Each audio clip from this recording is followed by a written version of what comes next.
నిరంతరం పరుగు తీసే యంత్రాల లోకం.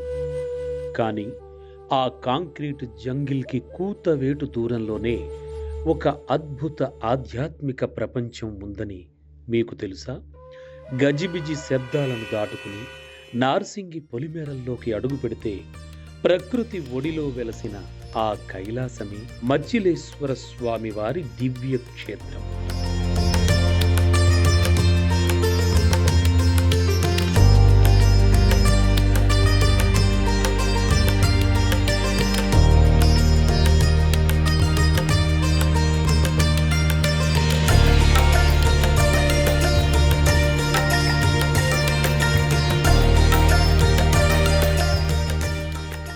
వందల ఏళ్ల చరిత్ర, వేల మంది భక్తుల నమ్మకం. దేవాలయం ఎన్ని సంవత్సరాలు ఎవరు చెప్పలేదు. ఆ వీరభద్ర స్వామి క్షేత్రపాలన చేసినప్పుడు అఘోర మంత్రం చేసినప్పుడు కొన్ని చిహ్నాలు ఉన్నాయి. ఆయన నడుచుకుంటూ వచ్చి ఆ గుడి లోపల తపస్సు చేస్తే వీరభద్ర స్వామి స్థాపితం చేశారు. స్వయంభు అంటే వీరభద్ర స్వామి ఆ బండకు వెలిసిందని నమ్ముకుంటారు. ఏదైతే రౌతు గుండు ఉందో దానికి స్వయంగా ఆయన అవతరించాలని మా పెద్దవారు చెప్పారు. ఈ ఆలయానికి మూలం ఇక్కడ కొలువై ఉన్న మచ్చిలేశ్వర స్వామి వారు స్వయంభూలింగంగా భక్తుల పూజలు అందుకుంటున్నారు.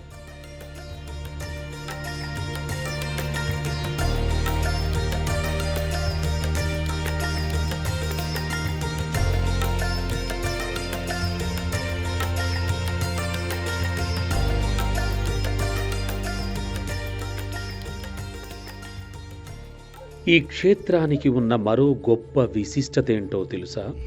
ఉగ్రరూపుడైన వీరభద్రస్వామి వారి సంచారం. పురాణ గాథల ప్రకారం దక్షయజ్ఞం తర్వాత ప్రళయ భీకరాకారుడిగా మారిన వీరభద్రుడు ఈ ప్రాంతంలో అడుగుపెట్టినట్లు చరిత్ర చెబుతోంది. ఆ స్వామి పాదముద్రలు పడిన ఈ నేల ఎంతో పవిత్రమైనది. భక్తుల రక్షణ కోసం, దుష్ట శక్తుల నివారణ కోసం వీరభద్రుడు ఇక్కడ క్షేత్ర పాలకుడిగా ఉండి ఈ ఆలయాన్ని కాపాడుతూ ఉంటాడని ఇక్కడి వారు నమ్ముతారు. ఇక్కడ శివుడు ఒక దిక్కు, అలాగే ఇక్కడ 2 నందులు కూడా మనకు దర్శనమిస్తుంది గుడిలో. ఇక్కడ 2 నందులు ఉండడం అనేది విశేషము. అంతకు మించి ఇక్కడ శివలింగం చుట్టూ కూడా మనకు చిన్న చిన్న లింగాలు దర్శనమిస్తాయి. మొత్తము ఆ చిన్న లింగాలు ఆ పెద్ద లింగంతో కలుపుకుంటే 41 లింగాలు ఉండడం అనేది ఉంది ఇక్కడ. అది 41 రోజులకు మండల దీక్షకు ప్రతీకత అన్నమాట.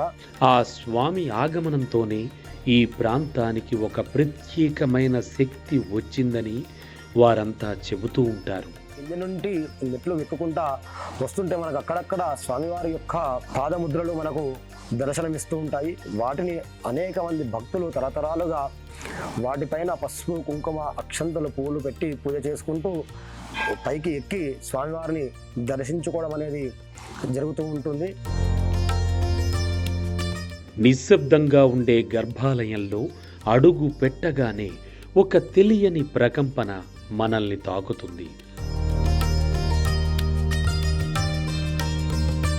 ఇక్కడి శివలింగం నుండి వెలువడే పాజిటివ్ ఎనర్జీ మనసులోని భారమంతటినీ తీసివేసి ప్రశాంతతను నింపుతుందని భక్తుల ప్రగాఢ విశ్వాసం.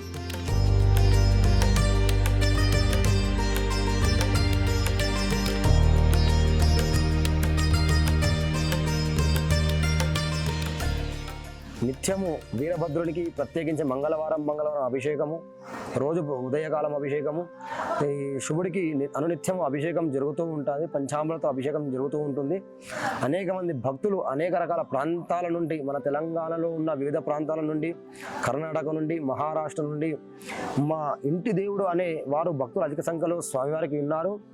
వారు వీలైన సమయంలో వచ్చి వారి ఇక్కడ వచ్చి దర్శనం చేసుకొని దండం పెట్టుకొని అభిషేకం చేసేవారు అభిషేకం చేసి వెళ్తూ ఉంటారు.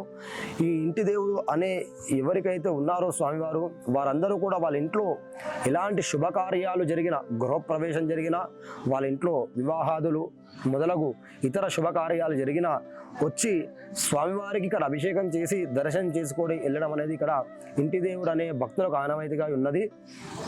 అలాగే ఇక్కడ ఈ స్వామివారికి శివుడికి 5 పున్నములు, వీరభద్రుడికి 5 అమావాస్యలు అభిషేకం చేసిన వారికి ప్రతి ఒక్కరికి కూడా అనుకున్న కోరిక తీరుతుంది.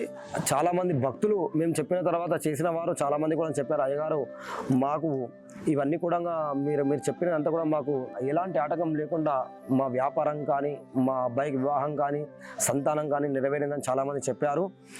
ఇక్కడ అనేక మంగళవారము అలాగే మిగతా రోజులలో శాంతి కార్యక్రమాలు జరుగుతుంటాయి. కొన్ని సంతానం కొరకు, వివాహం కొరకు ఇక్కడ శాంతి కార్యక్రమాలుగా అనేక మంది జరుపుతూ ఉంటారు. అలాగే ఇలా ఎవ్వరికి ఎలాంటి సమస్యలున్నా స్వామివారికి ఇక్కడ అభిషేకం చేసి 5 పున్నాలు అభిషేకం చేసి 5 అమావాస్యలు అభిషేకం చేసి కొంతమంది సంతానం గురించి, కొంతమంది వివాహం గురించి ఇక్కడ ముడుపులు కట్టడం, చెట్టు కింద గణపతి దగ్గర ముడుపులు కడుతూ ఉంటారు స్వామివారికి. సోమవారం చాలా రద్దీగా ఉంటుంది అన్నమాట ఈ క్షేత్రము. అనేక మంది వచ్చి అభిషేకం చేస్తూ ఉంటారు. ప్రతి సోమవారం అన్నదాన కార్యక్రమం కూడా ఇక్కడ ఉంటుంది. అలాగే ఇప్పుడు మహాశివరాత్రి రాబోతుంది. ఈ నెల 15వ తారీఖున శివరాత్రి పర్వదినం ఉంది. అట్టి పర్వదినమున ఇక్కడ అధిక సంఖ్యలో భక్తులు, లక్షలలో భక్తులు అనేది దర్శనానికి వస్తూ ఉంటారు. అభిషేకాలంటూ ఆ రోజు ఏమీ ఉండవు, స్వామివారి ఓన్లీ దర్శనం మాత్రమే ఉంటుంది. అలాగే ఇక్కడ జాగరణ ఉంటుంది దేవాలయంలో. అలాగే రాత్రి 9 గంటలకు మనకు శివ కళ్యాణ మహోత్సవం ఉంటుంది.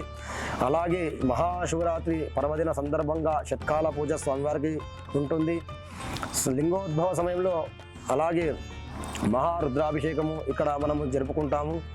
అలాగే శివరాత్రి తెల్లారి స్వామివారికి, వీరభద్రునికి బిల్వార్చన మరియు ఇతర కార్యక్రమాలు ఉంటాయి. 17వ తారీఖు మనకు అగ్నిగుండ మహోత్సవము, భృంగీశ్వర సేవ అనేది స్వామివారికి సేవా కార్యక్రమం ఉంటుంది. ఆ మరుసటి రోజు 18వ తారీఖు రోజు జాతర కార్యక్రమం ఉంటుంది. ఆ రోజు స్వామివారిని రథోత్సవము, రథం పైన నందీశ్వరుడు ఇక్కడికి స్వామివారి దగ్గరికి వచ్చి దర్శనం చేసుకొని వెళ్ళడము, భృంగీశ్వరుడు వచ్చి దర్శనం చేసుకోవడం వెళ్ళడం అనేది జరుగుతుంది. ఈ 4 రోజులు 4 రకరకాల ఉత్సవాలు అనేవి ఈ 4 రోజులు జరుగుతూ ఉంటాయి. నగరంలో ఉంటూనే ఒక పుణ్యక్షేత్రాన్ని దర్శించిన అనుభూతినిచ్చే క్షేత్రం ఇది. చుట్టూ ఉన్న కొండలు, చెట్లు, ఆ పక్కనే ప్రవహించే మూసీ నది, వీటన్నింటి మధ్య మచ్చిలేశ్వరుడి దర్శనం ఒక మధుర జ్ఞాపకంగా మిగిలిపోతుంది అనడంలో ఎలాంటి సందేహం లేదు.